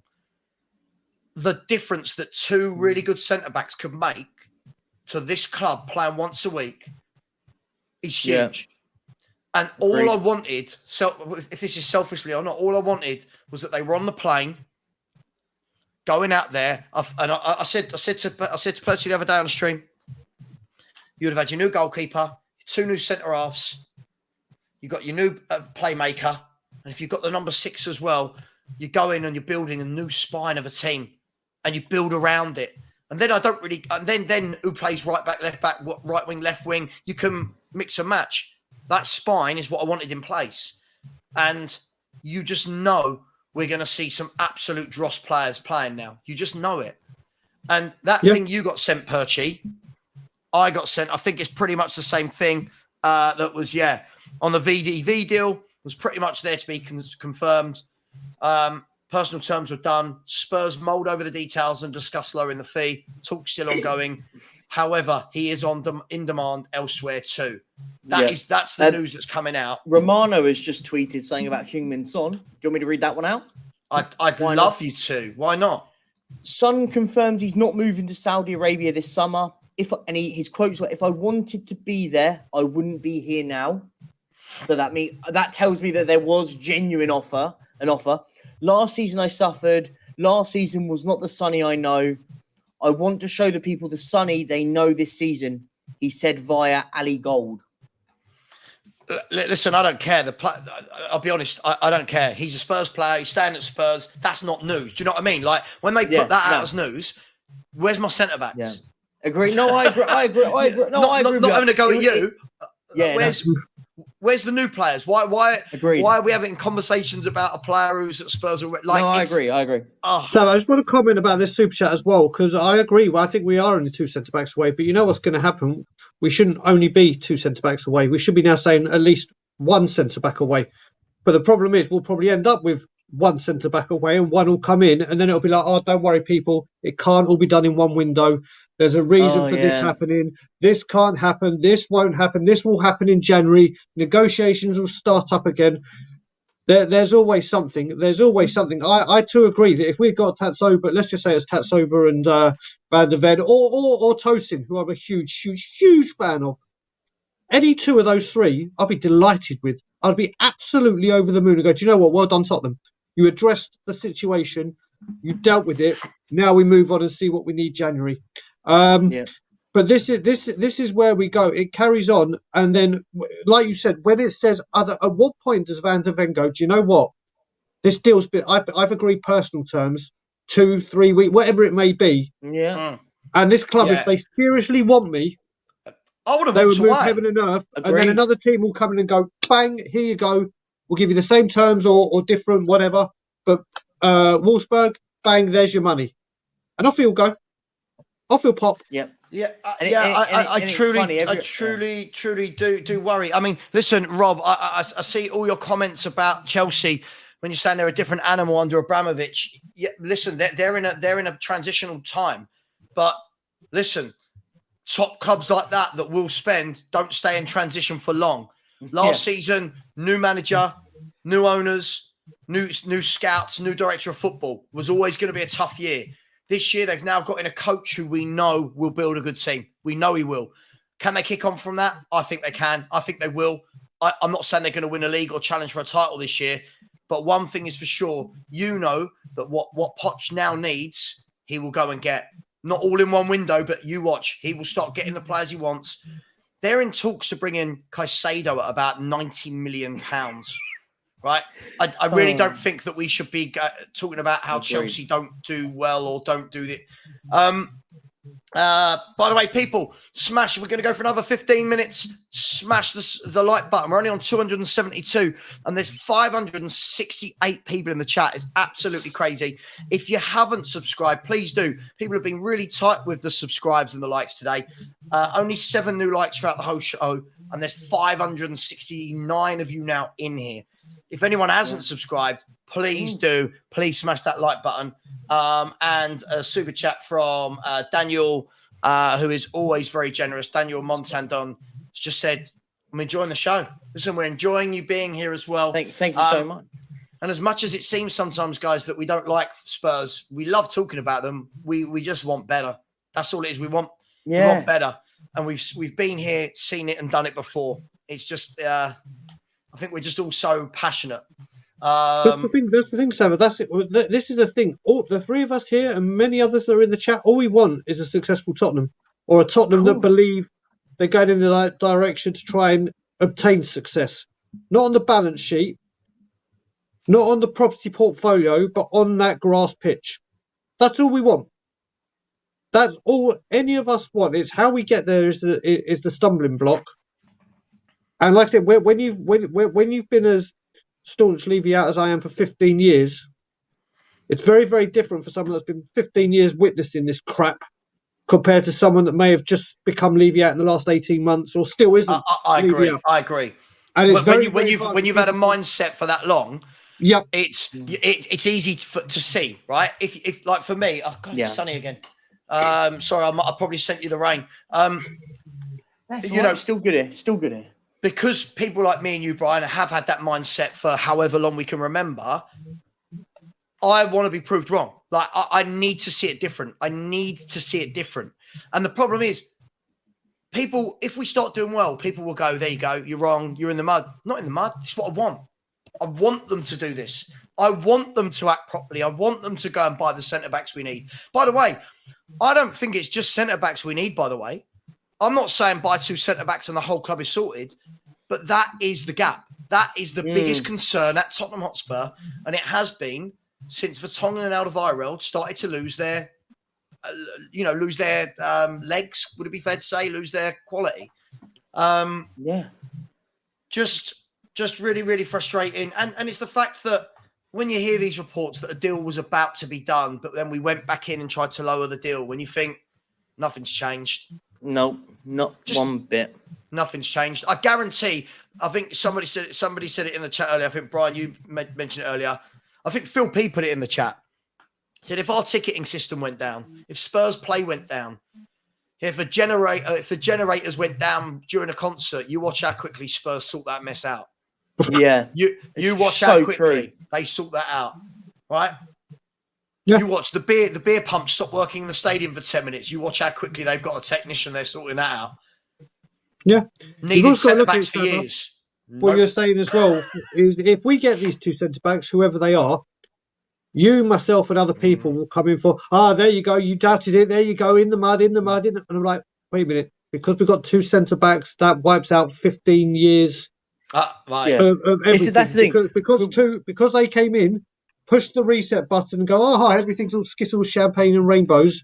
Everything's golden now. I've got complete faith and confidence. No, you need to back a manager for a consistent amount of time and listen to what this man is telling you. Well, what's going to happen next? Do you reckon that Postecoglou will pop into the next concert tour operator and go, I've got my business projection for this to say how I think you can bring more revenue to the club? No. Because Ange doesn't know the business side of things. So let the manager do the footballing side of things. You crack on with whatever you've got to do, Levy, as long as it considers you leaving the bloody club. And then everything is rosy. It's just got to the point where people are now, if we sign the 2 defenders, even if it's Van der Ven and Totsoba, well done, Tottenham. It needed to be addressed 3 years ago. You've done it now. 6 windows in. All is forgiven. No. Yeah. No. Yeah. Just quickly, I just want to go through a couple of comments. First of all, Rob, I mean, you seem, people tell me I'm obsessed with Chelsea. Listen, Chelsea are being ruthless. Chelsea are acting like a proper club. We can knock them all we want, right? We can knock Chelsea all we want. But Chelsea will keep trying things to make it work. We don't even try things. And Lee, when it comes to, I don't think any footballer's worth 90 million. The problem is this is the world now, right? Yeah. And if Chelsea bring in Caicedo and him and Enzo Fernandez form a formidable central midfield partnership, no one's going to care that between the two of them, they cost 200 million. All they're going to care about is that they win games. All they're going to care about is their midfield is sorted. It only seems to, I'm not saying you, but it only seems to be Spurs fans who seem to really care how much players cost for other clubs. It's madness, and it's funny, isn't it? Because everyone, I get you get it on both ends of the stick, don't you? Everyone moans about transfer fee. If that was us, would we care?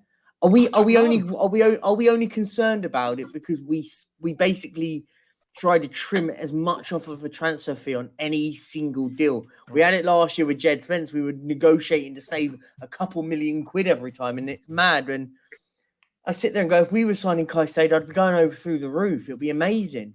If we were signing Declan Rice, I'd be going mad about it. If we were going out there signing elite centre-halves, wouldn't be complaining. But the thing is, it's just to sort of touch on what Brian just said. When people will go, exactly. Only if you come with me, Henry. We'll have a day out at the Emirates together, yeah? Oh, that'd be cute, wouldn't it? We'll have a day out. Just to touch on what Brian said, it's funny when if we do sign these two centre-halves, just say we do, let's hypothetically, just lost an earbud. Okay, but look at it. Look at this. We don't get it. We don't get it. Football financial juggernaut, City and Chelsea, Spurs. Sorry, are we poor? We can't afford Tapsoba and Van der Ven as the 9th or 8th richest club in world football. Yeah, I mean, and it's funny, isn't it? But Rob, unfortunately, has the club he deserves. Yeah, but I'm going to say it. Yeah, no, you're right. And the thing is what you are, Rob. No disrespect to you, mate. No disrespect. But the problem, you are exactly what the club want. You'll happily sit there and go and make excuses for us not acting like a proper football club. I'll just touch on that one when he says we're comparing to City and Chelsea. Fine, for 1 second, let's not compare. Let's compare ourselves to Aston Villa. Doesn't even make sense what that comment said. Let's compare. I know. Let's compare ourselves to Aston Villa. They're doing better business stuff. Let's start trickling down a bit. Let's compare ourselves to clubs that are in relegation battles.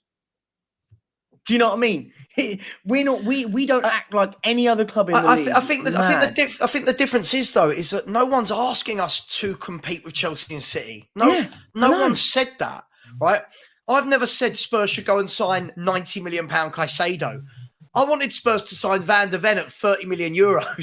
I know. I'm down here. Chelsea are up there. Where we've been talking about signing James Milner on a free. Forget 30 million. Yeah, and this is the thing you've got to remember with Chelsea. The one thing Chelsea did, forget the amount of money they spent. What happened with Roman Abramovich? We all know the money he had. Is he brought in the players? The manager said he needed to bring success to the football club. If it didn't bring success, it cost them their job. That was it. The chairman came in and said, right, I'm going to back you with what you want. Yep. I'm going to bring it in. I'm going to do my bit. Your bit is to do what you said you will with these players. If you don't, you're gone. Not saying that we can compete and go and get the 100 million, the 100 naught, whatever. But like Savva has said time and time again on this stream alone, if Spurs fans think right now we couldn't pay £30 million for Van der Ven and 50 million for Tapsoba, right now, in any way you want to broker this deal, all up, cash up front, 2 sets of 25, 2 sets of 15 for Van der Ven, then you're beyond help, because Tottenham Hotspur can shell out 80 million. Any way you want to do it, it's done. It could be done. But no, we have to worry about, we have to, let's broker this deal in installments and what's this? And no, that deal is nonsense. Absolutely nonsense. Let me just hang on. Petch, one second. Listen, people, we're going to go for another 13 minutes. I'm going to finish at 5-2. Please smash the like button, people. It's been really, really tight. Smash the like button. You just have to click a button. Please subscribe if you haven't. We've just hit 7,250. Let's see if we can get that to 7,270 by the end of the show. If 20 of you could go over and subscribe, that would be much appreciated. Subscribe to these guys as well. Just a couple of comments I want to read out that caught my eye. Exactly. The Levy has managed to convince some of the fan base that we don't have money. How has that happened? Absolutely. There was another couple here. Why always Villa? I think we're talking about Villa because, let's be fair, we're a similar size to Villa. We've been well above Villa for years and years and years. And yet they seem to be putting the right measures in place, the right manager, the right players, doing good business. We don't. Rob's come back in saying you stated they get rid of players easily. Well, they can take the hits. Well, Rob, the man that you are, the club that you are backing, this is what happens. If you keep buying bad players like Spurs do, if you keep refusing to sell them on, then they will sit around and turn up that no one wants them. So it's harder to move them on, right? We do have to take hits. We can take the hits. I don't know where this notion has come from that we haven't got any money. This notion that we are this poor little, the notion is almost like we're Millwall. No offense to Millwall, they're down the road. That we're Millwall size. We are a money generating machine, right? Are you telling me we can't take a hit on Joe Rodon? Are you telling me we can't take the hit on Davinson? It's mad. This is what I mean. Have the club you deserve. The excuses, so I'm ranting, the excuses that you are bringing out for this football club. Yeah. This year, Spurs should have gone into this window and gone, right, who's got 1 year left on their contract that we don't have plans for? Right. Rip it up. Yeah. Lloris, rip it up. No, we'll want 5 million. Rip it up. Get him out of here. Right. Yeah. Thank you for everything you've done. No time to be sentimental. See you later. Right. Joe Rodon. Yeah. We spent 15 million on whatever. Okay. It's not worked. Rip it up. Sessegnon. It's not worked. Rip it up. Go. But no, we will have fans.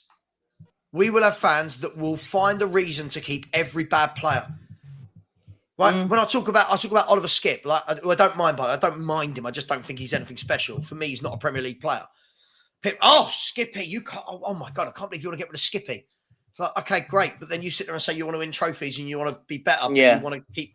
I'm just so at a loss with a lot of this fan base. It is unbelievable. It is absolutely unbelievable. It is, but then when we start protesting again because of the lack of progress. We'll have the fake numbers that attend, the nonsense, the bullshit, the crap that comes our way, the crap that personally comes to me because I want to make a difference and try and get change at this football club. The amount of times that I see people say on Twitter or any social media, nothing changes whilst Levy is here. But then they will do nothing. They will do nothing where they realise what the problem is, but think, what difference can I make, and just do nothing. We have a lot of people like yourself, Savva, that do your bit, and Perchy from where you are, but don't come to the protest, but do everything they can to promote it, to state it, to do whatever. But then the people that do go on the front line and do everything as well, it's all because we want better. But there's people that will say nothing changes. I've been outside that training ground at 6 a.m. in a January morning with Ryan and Graham. And yes, it got bigger and bigger. I've been outside the club shop every home game when I've been here that we've been there. I've missed one, Crystal Palace, because I was ill. But we've been there from like 4 hours before kickoff. Whether there'll be 6 of us, 40 of us, 200 of us, which is about the top number, 250 at a push at one point. But we'll do it because we want better for the football club. But people sit there and go, nothing changes whilst Levy's there. What can we do? Look, the thing is, by the way, lots of people talk about Villa in the chat. The reason I bring up Villa is, it's again, I know there's a word that a lot of people struggle with that's called context. I'm going to get a T-shirt that says context. Have a look where Spurs were 4 years ago. 4 years ago, Spurs were in a Champions League final, right? And now look at us. We're a mess. 4 years ago, Aston Villa were in the Championship and have slowly but surely built themselves up. Now got European football. Now going and signing European champions in the likes of Pau Torres. Tielemans is a winner. Moreno, who they bought a left-back, by the way, is a very, very good player. Diego Carlos, who was injured the whole season, by the way, very good defender. Right? Trying to get people like Diaby, who's brilliant, by the way. Diaby from Leverkusen. I'm not saying Aston Villa are better than us, right? I'm not saying they're better than us per se. What I'm saying is they are putting the steps in place to look like they want to do things. I don't know if people can't understand that. They went and got a manager who is a serial winner as well. A serial winning manager. In Europe as well. With no ego. We go and get the ones that are elite. Let's not even go there, right? All I'm saying is, when I look at Aston, if I was an Aston Villa fan, I think I'd sit there and go, I like what we're doing. I see what we're doing. Yeah, they had a dip. They sorted it out. They had a dip. They sorted it out. And already the players, like, people can't. Pau Torres as a signing is brilliant. 32 million. 32 million euros. And we're haggling on 30 million for Van de Ven. Right. It doesn't add up. And then you it's see not normal. Villa have bid for Diaby, and you think Villa have bid for Diaby, we get Manor Solomon on a free. No, I'm not knocking Manor Solomon, by the way, guys. But do you know that's levels. That's levels of where we are. Ambition is everything. Ambition. But do you know what? It's not. So Brian. It literally will be 5 seconds. But with what they're doing with Diaby, have you seen what they've done? What never seems to happen with Tottenham is they are going all out for Diaby. However, if they get priced out, they've got their price tag on him that they want to go to. They've already lined up Jeremy Doku as their who's at Stade Rennes, who's a very good player, as their number 2 choice if they can't get Diaby in. Like, it doesn't happen with us. If one doesn't, we just seem to just go missing in windows. Like now, when we need a defender, it's all gone. Like when did we get? I'm not going to count Manor Solomon. So, like, Levy didn't have to open his wallet for that one. When did we get Maddison and Vicario over the line? 3 weeks ago. I'll tell you. Right, 2-3 weeks. Definitely 3 weeks for the keeper. Right. So Henry messaged me this morning and he said, I've just looked at the first video I've done, right? This is what he said to me. I've just looked at the first video I've done, him, not me, on Van de Ven, right? And it was like something like the 22nd of June, right? When it was reported we were talking to him. It's nearly a whole... Maddison signed 3 weeks ago. 3 weeks ago. So it's nearly a whole calendar month since the news broke that we were in talks with Wolfsburg about a 22-year-old defender who's valued at 30 million euros. Right? Yeah. So people can come at me. People can come at me and go, "Oh, Villa." I'm not saying we can't finish above Villa, but they seem to do the right things in the right times. Like they, I'm so fed up. I'm so fed up. What I want to say as well about Manor Solomon now, and obviously this isn't me with my Israeli and Jewish bias at all, but I think potentially when that deal got done, I was like, that could be a shrewd bit of business. If that has cleared money, that saved money to put towards going to 2 centre-backs. If we can pick up the odd 3 here, like Manor Solomon, not going to be a starter, but could be a game changer. Got great work, great pace, direct, could change a game coming off the bench, or if Son or someone is injured or suspended, in they come, or rotation because we need to keep our teams fresh to go for the domestic cups. Brilliant. You may have saved a great amount of money trying to buy a winger that you can put towards the centre-backs. But here we are, like Perchy read out, that we're looking at reducing the fee. We tried to last week. For Van de Ven. And do you know what? Wayne did it as well. You see people on here. I've seen a couple of people do it again. They go, do you know what? Leicester now, they won the league and they got relegated. They won the league. They won the league and an FA Cup. Yeah. They are winners. They will go down. It doesn't matter what player it is. There are people there that will go on and say, Christian Fuchs will go down and go, do you know what? I've got a Premier League medal. Huth. Danny Drinkwater left Chelsea, went to Chelsea for the money, obviously ruined his career. Do you know what? More Premiership medals than Kane. Got more trophies than Kane. But Kane's a winner. But Danny Drinkwater isn't because he left. He's got a winner's medal. These players play, yes, for great financial benefit, but they all play to win trophies. So people that say Leicester, they got relegated, or Tielemans isn't a winner. Tielemans has won an FA Cup. He's a winner. Yeah, but our fans now in the chat belittling that FA Cup. Just quickly, a few comments I've seen that have caught my eye. Big up Philly. Philly, one of the good guys, has said, don't be fooled. For 3 years, Spurs wanted Pau Torres. He didn't want to come to Spurs, but yet Villa got him. Somebody said, you all rate Tielemans now. Listen, I'm not saying that. What I'm saying is, if you now look at Villa's midfield options, Villa in midfield have now got Douglas Luiz. Yeah, they've got Archer, Ramsey, McGinn, Tielemans. They're starting to put together options for themselves, build a squad. I'm not saying Tielemans is going to go there and be the best player ever, but they're building what they need. Rob C's come back in with, so do Brighton. Are they bigger than Spurs? Again, the word... This is what we've become. This is what we've become as a hang on. But again, Rob, you've got to use your ears. I didn't say Villa were bigger than Spurs. I didn't say that. The word bigger is not what I said, right? Brighton are a very well-run club, right? Look at the size of Brighton, right? Look at the size of Brighton and look how well they have done. Coming up through the leagues, establishing themselves as a Premier League team. They don't have Kanes. They don't have Sons.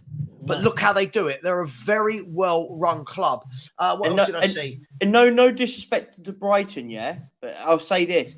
The fact that Brighton finished above Tottenham and the fact that you've even had to say that, Rob, does that not resonate with you? The fact that Brighton, again, no disrespect to Brighton because I think they were one of the most well-run football clubs in the football pyramid. But the fact that Brighton got into Europe over us last season, surely that sends alarm bells in your head, no? It's got to look. I think Red Dan has made a good point. He said, "Fact of the matter is, everyone is addressing the issues they have, whereas we are building go-kart tracks and negotiating live events like that." Yeah, exactly. Absolutely. Listen, Rob, do you know what? Right? Do you know what? I was happy when we signed Ndombele, but do you know the difference is after seeing him for the first year, I was like, "This guy ain't going to work out. Do something like act." We're now in the 5th year of having him. This is his 5th year at Tottenham Hotspur. So it's okay to be wrong about things, right? It's okay for me to say, I wanted Ndombele. And then for me to go, actually, well, no, he's not what I thought he was. It's okay to do that. But 5 years later, people like you are defending him. Also, I have to say, I think we would have been waxing lyrical. I think we would have been waxing lyrical about anyone we had signed because we've gone 3 windows without a player. Yeah. Well, thank God that drought is over. Another record we've gone. Only team to never ever buy someone in a season. So from that context, Rob, it's mad. Like you can't. It's funny, isn't it? Because Rob, every other football club, fans do that. Like, listen, we all do. We sign a big player, and you go, do you know what? He could be incredible. But after seeing 1 year, look at Chelsea. Use Chelsea as a great example. They signed Timo Werner. Their fans got really excited. Saw him for a season, went, he ain't good enough. We want him out. And you can say that about so many other players, by the way. He was literally the first one I thought out. So because we wanted him when he signed means that now we have to expect to keep him now 5 years for doing absolutely nothing for Tottenham. Just so you know, the word attractive and the word bigger are 2 different words. I mean, if you've got a dictionary, I can send you the definitions. What I'm saying is Aston Villa are doing the right things. It will take them time. I'm not suggesting this year Aston Villa go and get Champions League football. What I'm saying is they're doing the right things. They're making smart signings. Yeah. They've got a manager that has an identity and they're backing that identity. Yeah. Look at the turnaround at Aston Villa under Emery. They don't have a Harry Kane up front. They don't have Heung-min Son. They don't have those players. Yeah. I'm not saying Villa are this all singing dancing. I'm rating them compared to us because I can't put us against the Chelseas and the Liverpools and the Arsenals and the Man Uniteds. Those are proper clubs that act properly. We are not. Look, again, Mark, this is crazy. 5 years the guy's been at the club. 5 years. It's mad. 5 years. I think he's halfway for a testimonial, isn't it? It's crazy. I'm not fussed. We're going to go first. 2 more minutes. I'm not fussed the club have concerts of building go-kart tracks to increase revenue, but it counts for nothing if not towards the team. Peter, I agree with you. Do you know what? Brian, me, Stells, we would all stop talking about that if we were a well-run football club.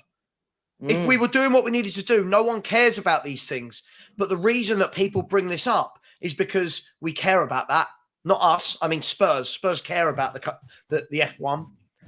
They care about the concerts. We don't care about building a defence. It's mad. Listen, do you know what?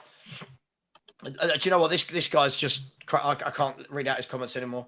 You kind of wind up. Absolutely. But I'm not, they'll talk about the good thing. You know what it is? This is where we've got to. They'll talk about Villa having a great saying Villa have only had a great 6 months, but they won't do a thing to talk about how bad a 12 months we've had.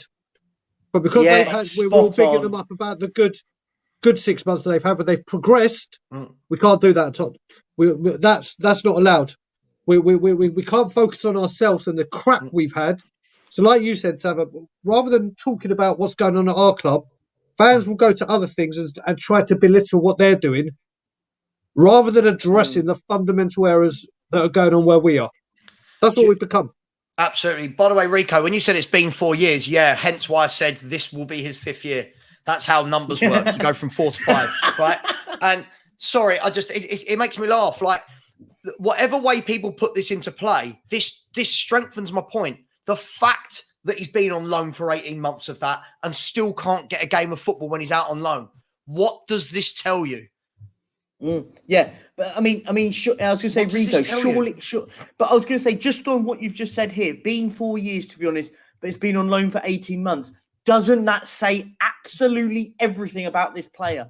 That he's been at the club on loan for nearly half the time he's been at this football club. It's terrifying. Yeah, it is. It is indeed. By the way, thank you.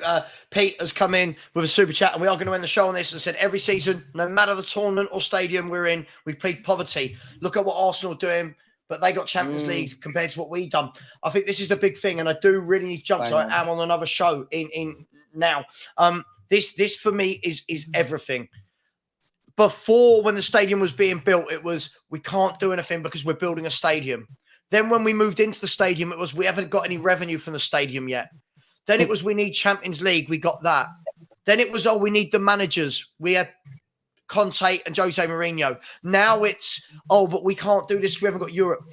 Next summer, fans will come up with another reason as to why we can't go and buy the players we need. Guys, I am going to end it there. Otherwise, I'll be here all day. Thank you to everyone. We've had over 500 for the whole show. It's been absolutely brilliant, really buzzing today. Guys and girls, join me tomorrow. I'm going to be starting at 10. Don't worry, I'll let you get there, Brian. I'm going to be starting at 10 o'clock. We're going to do 10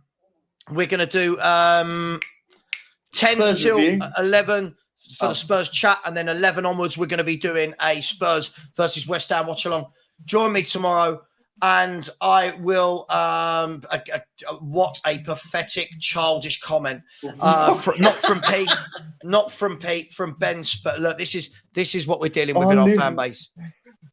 Jesus Christ. It just says it all with us at the moment. Brian, take us away. Yeah, but also just to say, Tottenham on Tour are going live now with Ben Kaufman. I'm going to make a coffee and then join him. So there's going to be more talk. If people want to watch and get their Spurs fix, go over to Tottenham on Tour.